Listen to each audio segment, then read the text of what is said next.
বৃন্দাবনে আজ আমাদের তৃতীয় দিন। তো আজ আমরা কোথায় কোথায় ঘুরছি তোমাদেরকে তো নিয়ে যাবই, তার জন্য কিন্তু তোমাদের আমার পুরো ভিডিওটির সাথে থাকতে হবে। তাহলে চলো বৃন্দাবন তোমাদেরকেও ঘুরিয়ে নিয়ে আসি। প্রথমেই আমরা চলে এসেছি ইস্কন মন্দিরে। আগে চলো তোমাদেরকে ভগবানের দর্শন করিয়ে নিয়ে আসি, তারপর বাকি কথা বলছি। প্রথমে তোমাদেরকে গৌরনিতায়ের দর্শন করিয়ে দিলাম, তারপর চলো এখন তোমাদের দর্শন করাবো কৃষ্ণ বলরামের। তারপর চলে এসেছি শ্যাম সুন্দরের কাছে। সব ভগবানের দর্শন করে আমরা কিন্তু এখানে প্রসাদও পেয়ে গেছি। তারপর এখন প্রসাদ খেতে খেতে টোটোতে বসে আমরা চলে যাচ্ছি প্রেম মন্দিরে। জানো তো ইস্কন টেম্পলটা ঘুরে ঘুরে বেশ খানিকটা ভিডিও করেছিলাম। এখন এডিট করার সময় দেখছি ভিডিওগুলি যে কোথায় রয়েছে খুঁজেই পাচ্ছি না। কখনো যদি খুঁজে পাই অবশ্যই তোমাদের সাথে আবারও শেয়ার করে দেবো। তো প্রেম মন্দিরে আমরা যখন যাই এতটাই রোদের টেম্পারেচার ছিল, ভেতরে কিন্তু থাকাই যাচ্ছিল না। আর অত রোদের মধ্যে কিছু ঘুরে দেখতেও পারতাম না, তাই আমরা ওখান থেকে ফিরে গেছি। তো ভাবলাম রুমে গিয়ে কি করব, একটুখানি দুই বোন মিলে মার্কেটটা ঘোরা যাক। যেহেতু আমার গোপাল সোনার জন্য কিছু জিনিস কেনাকাটা করার ছিল, তার জন্যই আর কি। তো গোপু সোনার জন্য কিছু জিনিস কিনে নিয়ে দু বোন মিলে দুটো কুলফি নিয়ে খেতে খেতে চলে আসলাম আবারও।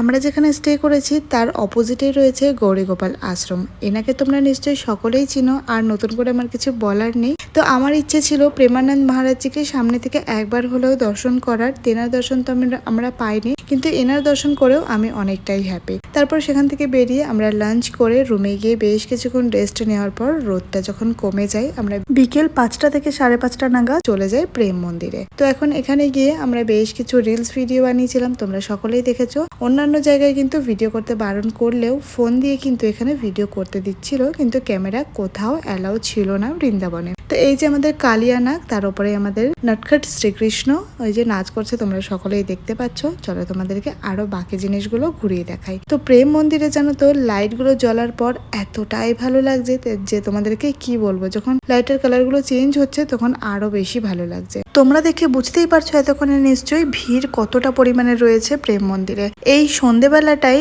পুরো বৃন্দাবনে যতজন হয়তো বা ঘুরতে গেছে প্রত্যেকটা মানুষই ছিল প্রেম মন্দিরে। এতটাই ভিড় ছিল যেটা তোমাদেরকে বলে বোঝানোর নয়। তোমরা যারা বৃন্দাবন যাওয়ার জন্য ভাবছো তাদেরকে বলবো তোমরা গরমে কখনোই যেও না, এতটা পরিমাণে কষ্ট হয় যে কি বলবো। চেষ্টা করবে শীতকালে যাওয়ার। এখান থেকে আমরা এখন চলে যাব চন্দ্রোদয় টেম্পলে।